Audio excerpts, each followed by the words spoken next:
Gwinnett Medical Center is now entering Peachtree Corners. Conveniently located in the heart of this thriving community, our new center offers first-rate primary care and specialty services, including cardiology, gastroenterology, neurology, OBGYN, orthopedics, 3D mammography, and X-ray.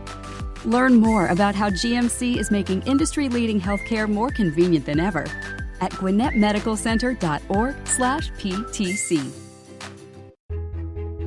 You're with The Capitalist Sage, a twice-a-month podcast that seeks out entrepreneurs and experts that speak to the real-world life of doing business for their sage advice. Now, with your hosts, Karl Barham and Rico Figliolini. Welcome to the Capitalist Sage podcast. We're here to bring you advice and tips from seasoned pros and experts to help you improve your business. I'm Karl Barham with Transworld Business Advisors, and my co-host is Rico Figliolini with Mighty Rockets Digital Marketing and the publisher of the Peachtree Corner magazine. Rico, how about you introduce our sponsors? Oh, we're just ripping and roaring with more new sponsors. Oh, I love it. I love it. Good thing. So one of our original sponsors was exploregwinnett.org. They're a big, they're Gwinnett County's essentially tourist bureau, if you will. And they run all sorts of events within Gwinnett County so that you can find out all the great food places, the diversity of this county, and all the richness to this county. Visit them at exploregwinnett.org because that's where you're going to get most of that information, along with the top 10 list of videos that we've done together, which are great too, like the top 10 date night places, top 10 places to go out with your kids, and a bunch of other things like that. Atlanta Tech Park, we can't forget them because this is where we are, right? Yep, Their that's podcast, right here in Peachtree Corners. Yeah, this is great. This is in Technology Park. These guys have a tremendous amount of businesses working out of here. It's really robust, including the Southwest Gwinnett Chamber is based out of here. That's right. Karl, you're based out of here That's too. right. Right? Yep, So Transworld is here too. Right, and even Mighty Rockets has a place, a seat where we can go to. So you could do everything from rent a full suite of office space here, down to even just coming in just for the day and plugging in. Absolutely, or even if you have events where you need a room, a meeting room, training room, and a large event space facility for hosting conferences and different events. So Can accommodate several hundred people, I think. That's right. out there. The other sponsor that we have is CMX Cinebistro, and they're new to Town Center. A great place. They're like a 4-star restaurant, 5-star restaurant, let's say, that happens to show movies. They do everything from scratch in their kitchen. And Lentz knows about this because this is what happens in the truck, right? So beautiful cuisine stuff, scratch cocktails. They have over a dozen different cocktails they do from scratch. The desserts are all from scratch. Nothing's frozen. So a great place. So if you want a date night, that is a great place to be. They're showing Spider-Man Far From Home this weekend, Toy Story 4 yesterday, which is supposed to be really cool, Annabelle Comes Home, and Rocket Man. Those are some of the movies playing this week there. And a new sponsor that's coming on is Gwinnett Medical Center. So Gwinnett Medical Center is now entering Peachtree Corners. They've not been here in the city. They're going to be conveniently located in the heart of our thriving community. It's a new center that's going to offer first-rate primary care and specialty services. And if most people know where the Eppolitos used to be, that is the building they completely renovated. And that's the building they're going to be in. Oh, wow. So to learn more about that, visit gwinnettmedicalcenter.org/PTC for Peachtree Corners, not Peachtree City. I love how all these businesses are coming into Peachtree Corners and Gwinnett and just continuing to expand. I don't know if people have been to the town center and some of those other areas we're seeing. All these new restaurants. And just community coming together. They had some of the events over the past couple of weekends. They had like 7,000 people at the last concert. With the cover band for Queen, right? Correct. Yeah, Queen Nation. Yeah. And they have like 6 cameras pointing into town center on there with facial recognition. And they're able to count. So 7,000 is a really good number. Yeah, absolutely. So, today, our guest today is Lentz Pean. He's an entrepreneur, a business owner, and also a food truck expert. And I don't know if folks have been able to partake in this food truck movement, but I love going around town and seeing all the different options around food truck. Lentz owns several businesses, including food trucks, as well as he's got a business where he's a food truck architect, help people bring their vision to life around food truck to help build their brand as they're going out there. But along with that, he's also got some expertise on how to run those kind of businesses and some of the trends that have shifted to make food trucks so popular for a lot of entrepreneurs. And the best part about it, he is right here in our backyards in Peachtree Corners in Norcross, where he's operating and employing people in the community and just helping other entrepreneurs navigate all of the licensing, the business aspects of it, and just help them to be more successful. So, Lentz, I want to thank you for joining us today. Thank you for inviting me. I appreciate it. Why don't you tell us a little bit about your journey in getting into this business? I know where you started to where you've ended. I don't know that anyone would have predicted that.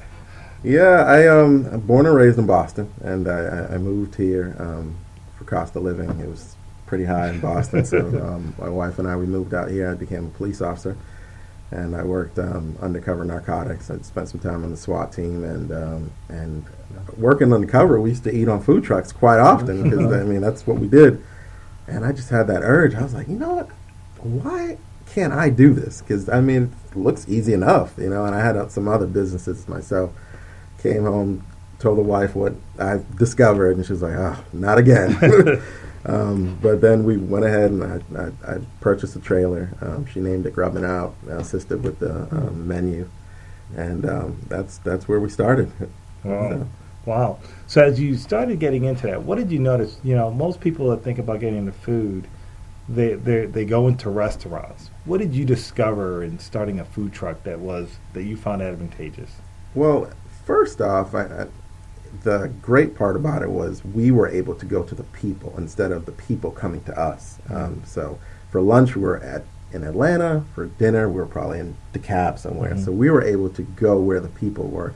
And that cut down on our overhead costs significantly. We weren't having to pay for an electricity bill and this and that and the other. So it made it very easy for us to navigate and become known in the city because we're everywhere. So, how about some of the things like as food trucks start to grow, the regulation and controls and so on that? Now, permitting is tough. Yeah. It really is. You have to know what you're doing because every county needs the health department needs to inspect your truck.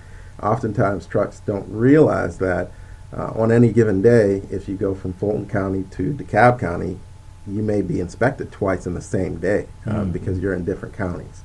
So that's something you guys, food truck owners, fail to realize that permitting plays a big role in the city.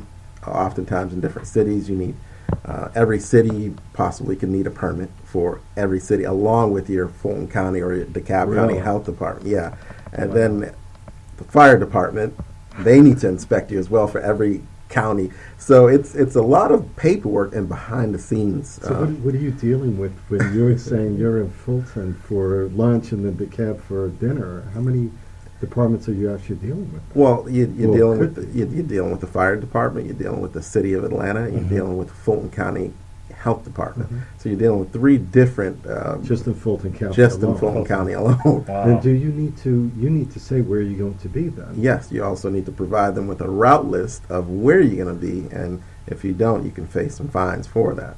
Okay. I wonder if someone was thinking of starting a food truck, what would be the first things you would advise them to consider before they make that plunge? I would tell them to don't try to reinvent the wheel. I mean, it's food truck. The industry in itself is cool enough, So keep it basic, keep it simple. 8 to 10 items on your menu, which is fine, and watch your food costs and factor in employees. It's tough. It's tough to find good help. Oh.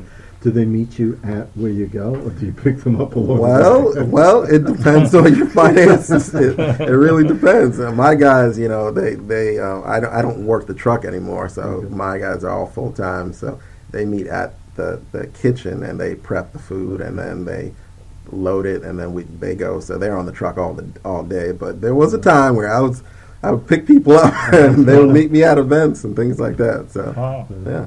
Well, you mentioned prepping the food. So besides having the food truck where people are able to make food and distribute it out, explain how working with the kitchens work into that whole process. Well, what a lot of trucks fail to realize as well is to operate in the state of Georgia, you need to be affiliated with a commissary kitchen, a base of operation where you prep your food. And I realized that pretty early in the game, after I had already purchased the truck, that I did have some sort of overhead. I had to pay for a kitchen. And so early on I realized, why can't I just create my own? Like, what's the point of paying someone else to do this for me? So that's when I started the second business, which is my kitchen, and that is a shared facility where I mentor and monitor and cook and prep all of the food. And now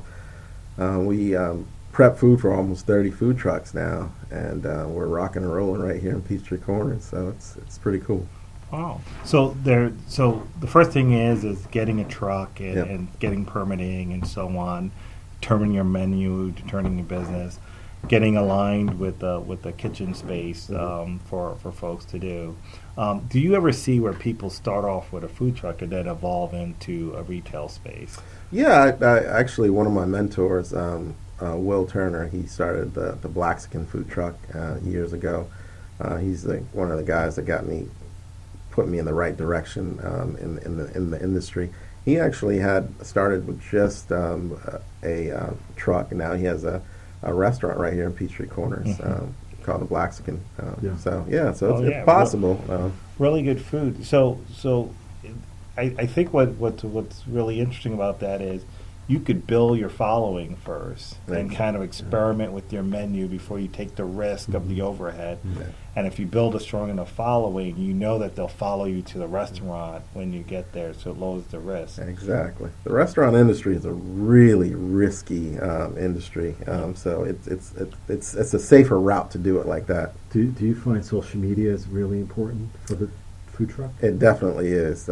Nowadays, where everyone's always tweeting, on Facebook, everything. So you just put it out there, and people will follow. Does Yelp actually review?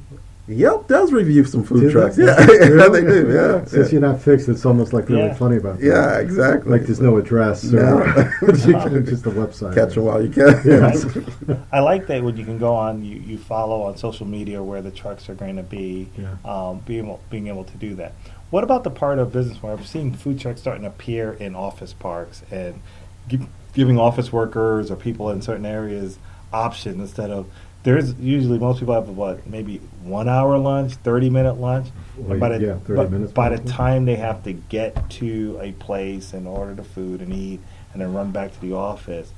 But I'm always curious, how do people get spots? How do they know where to go, and how is that managed? Well, it's first off, a lot of that is done through organizers and through coalitions. There are several food truck coalitions that are out there, and there are a lot of organizers. That's all they do. They create a company and they will market to complexes and business and say, hey, look, I have X number of food truck owners that I'm affiliated with.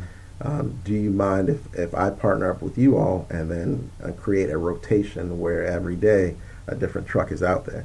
Oftentimes, the owner of the food truck will solicit themselves and just say, hey, is it okay if I come out here every Tuesday and vend at your location? And So so if you get approval on something like that, let's for Atlanta Tech Park, let's say, and you could be out here. You don't need a permit to be out here. yes, you do. You do need a permit. You need a Gwinnett mobile permit from the health department, and then you need to go ahead and get a signed permission letter from the establishment stating that you have permission to be there, and then you have to give the health department your route list and let them know, hey, I will be here, and these are the times I'll be here. So it's not like you could do it on the spur of the moment, but you do have some planning. Yeah, that process can take all about a week and a half. It's not a big, long process, but it is paperwork behind it. You know what I'm interested in, if you don't mind? The truck is the biggest investment, it seems. Yes, it is. Where do you go? how do you buy the truck? Is it custom built? Is there a place that actually creates these? Yeah, and that leads us to my third company. Well, I realized, my truck would break down. Even I had the kitchen, so I wasn't paying for a kitchen, but then I would have truck issues. I would have maintenance, and my fryer would break, or it would be wear and tear on the inside. Right. So I hired a great group of guys, and I noticed, being in the food truck itself, I noticed why I wouldn't do certain things. So now I build food trucks as well. It's called Food Trucks Unlimited, and we're right here in Duluth, and we custom make all of our food trucks. So you can, whatever you desire, we can do for you. Square footage, it doesn't matter. It doesn't matter. Yep. So what is that process like? Like if I came in with an idea for a food truck, what is it? How did it start to get the ideas formulated on what you're going to build? First, I have a consultation with them, and I try to figure out what their menu is. When I figure out what their menu is, then I can take them to a truck, and then we can say, okay, since if you're going to be cooking this produce and that produce and this and that and the other, you may need 2 fryers and 1 grill and one, and then figure it out from there. But sometimes their menu items are just way too big, and we never even make it to the food. I'm not gonna sell you something that I don't think is going to be useful to you. So, so it's mainly done first from the menu. And if I remember correctly from my days of looking at restaurants, because I thought I'd open up one, I mean, you have to worry about cross-contamination. Yes. You have to worry about certain foods. Maybe Yes. if you're going to do one seafood, maybe you shouldn't even do it because... Exactly. So that's where the menu comes in. If you're going to be frying fish, you can't fry fish and fry French fry. And some people don't realize it. And it's, That's true. Bad That's combination. True. You wouldn't think about. So what are popular types of menu items that are good businesses for food truck that make good profit, can be made, that seems to be popular? Well, outside of plugging Grubbin Out, of course. well, we're just a simple slider truck, honestly. We sell burgers and fries. That's it. We keep it simple. The only twist is we sell sliders. Tacos are always a great, anything that you can find a way to put a twist or a flair on, but still paying homage to the original is always great, you know. And burgers, tacos, they find a way where you can customize it and still have some fun with it. So that allows a much faster way to kind of innovate.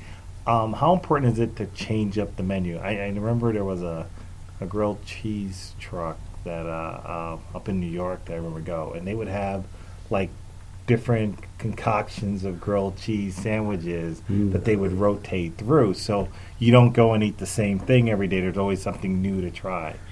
I'm glad you said that, because in New York, well, I'm from Boston, but in the north, these guys post in the same exact places every single day. So to keep it new and fresh, they do have to change up their menus.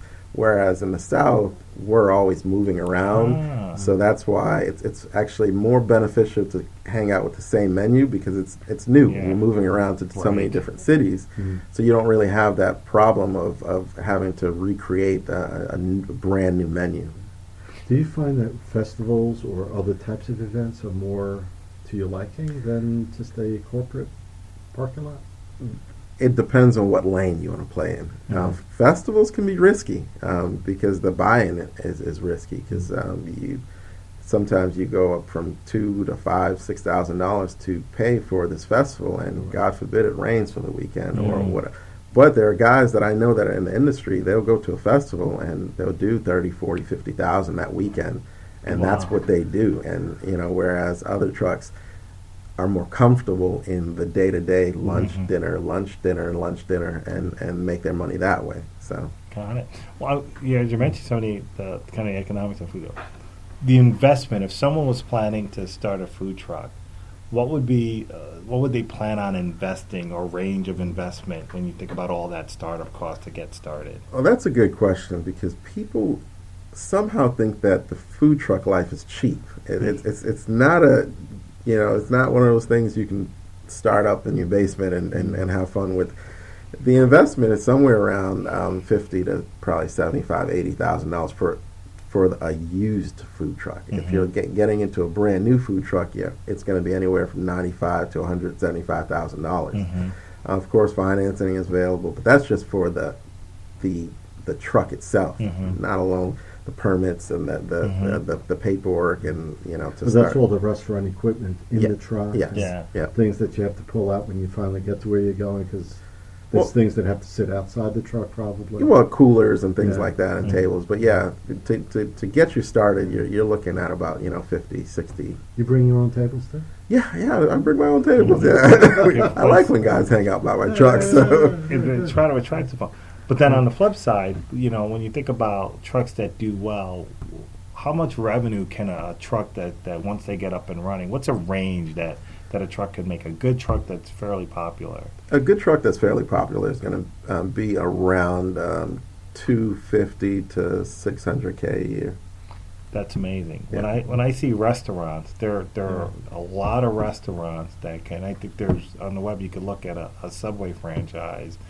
The average for Subway they'll do in a year is about $500,000, 500,000 plus or minus is the average. So a food truck can do what a Subway would do, but fraction of cost. And you can even cookie cut, if you will. I mean, duplicate or clone another truck doing the same exact thing. Yeah, you can. You make all your food in the one place anyway, right? What are you doing you're prepping all the food, I guess, and then you're finishing it up in the truck. At one point in time, I had 4 or 5 Grubbin Outs in Metro Atlanta, and I had them out in different cities and different counties, and it worked for me. The only thing was I had no life at all, so I had to phase it back, and just now I just do the one because it's a lot less pressure on me. So let me ask you something. When you did the multiple trucks, because it would make sense to me, I guess, that...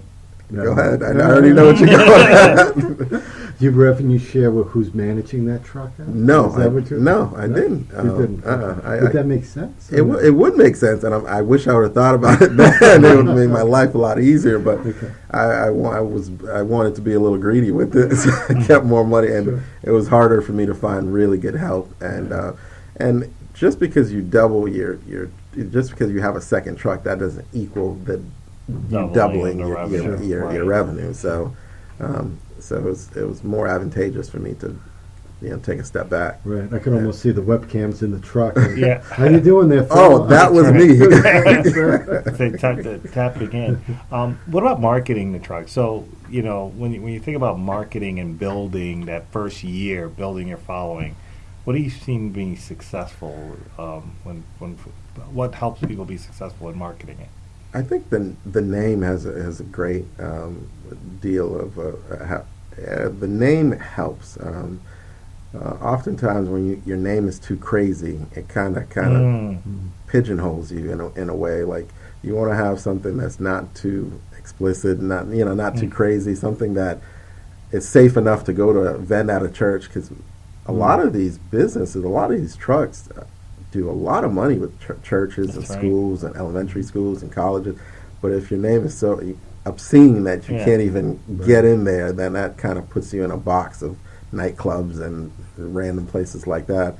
Facebook is great for marketing, of course, and any type of social media platform you have is always great.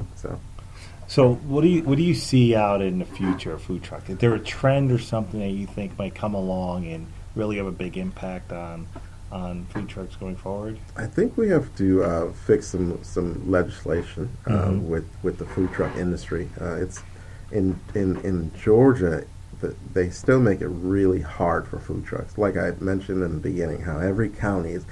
If counties are regulated by the state, then why is it that Cobb County and Fulton County, DeKalb, why is it not one health department? Why can't we have a universal health department that says, hey, I just inspected that truck 20 minutes ago, but now that we switch counties, it's like a whole new truck. And we can't vend where we want to vend. We have to have permission everywhere we go. And in the north or in other states, like, you can just pull up at any street and build a following and just say, hey, I'll be at this location every day if I want to. And it's not like that in the South. That's interesting, because I remember there was always in New York and city like that, the food trucks have been around, ice cream trucks, and the carts, the vendors, the hot dog folks. But they've been doing it longer, and so I'm sure they've evolved in time. And I think what happens there, if I remember correctly, being in Manhattan a lot, is that, if you had that hot dog vendor there, that guy owned that block. Right. You didn't go near that. It's like a mafia. Yes. It's not about the mob. Yeah. It's like, it's like those magazine racks in supermarkets used to be. You're not in that rack unless you pay someone. Exactly. But it's the same, yeah. So, I mean, and I see why Atlanta wants to sort of control that a little bit. This way you sort of remove that. That's true, yeah. But it hasn't keeping up, because you think about Uber, how it's impacted changing Uber taxis. Eats. Uber Eats, all these different things, because the health department by county made sense when most food places were fixed. Yes. Yeah. But now that you've got a mobile food Gig economy and business, stuff, yeah. morphing the regulations and so on to serve that, because I don't think it's going down anytime. Are you seeing more food trucks coming? Is business picking up? A new food truck opens up almost every day. I swear, it feels like it. Honestly, it's faster than ever. The industry is really moving right now. Oh, good. Well, I want to thank you, Lentz. This has been really fascinating learning this. People probably don't think how big the food truck industry has been and how it's changing food and beverage. And having you here sharing some of that has been helpful. I want to thank you very much for taking time to come and speak with us today.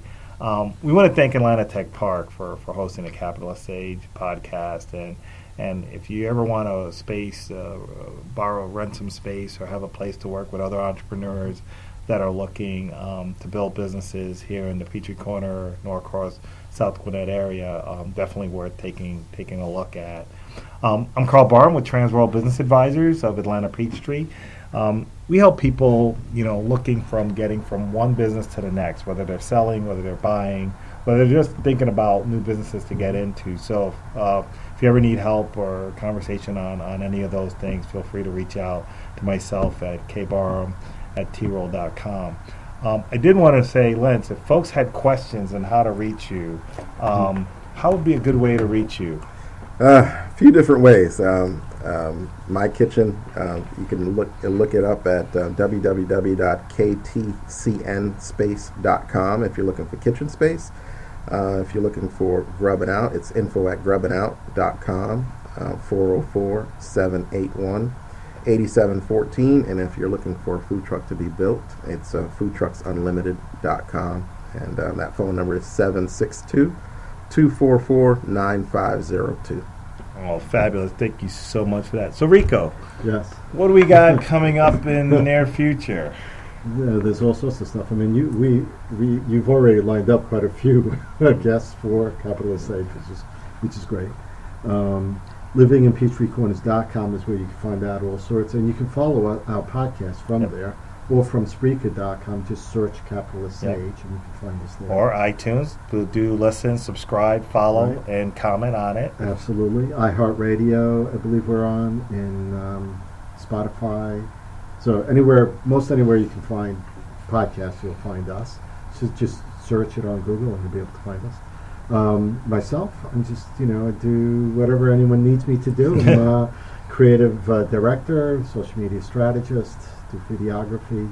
I want to thank Quinn Watch from Paul Duke High School for taking care of the camera work and doing all the direction on the other side of that. If you want to find out more of what I do as far as podcasts and magazines and stuff like that, visit mightyrockets.com or go to that livingInPeachtreeCorners.com. And Lentz, this was perfect. I love food trucks. Thank you so much for inviting me, guys. I Absolutely. appreciate it. And also, don't forget, we have Peachtree Corner Magazine. Yes, thanks.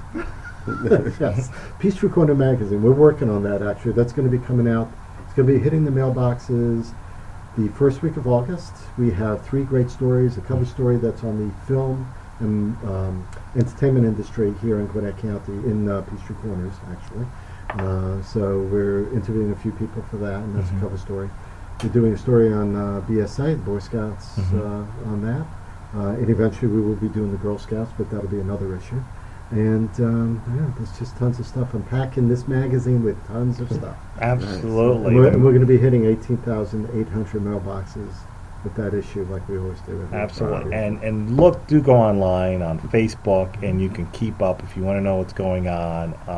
Do follow those pages, and lots of good information there for folks that want to hear what's going on in and around Peachtree Corners. Thanks, Carl. Good.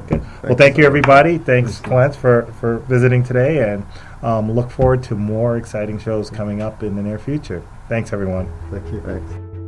This has been The Capitalist Sage with Karl Barham and Rico Figliolini, the twice-a-month podcast with entrepreneurs and business experts. We hope you enjoyed this episode. Want more? Visit our website at capitalistsagepodcast.com.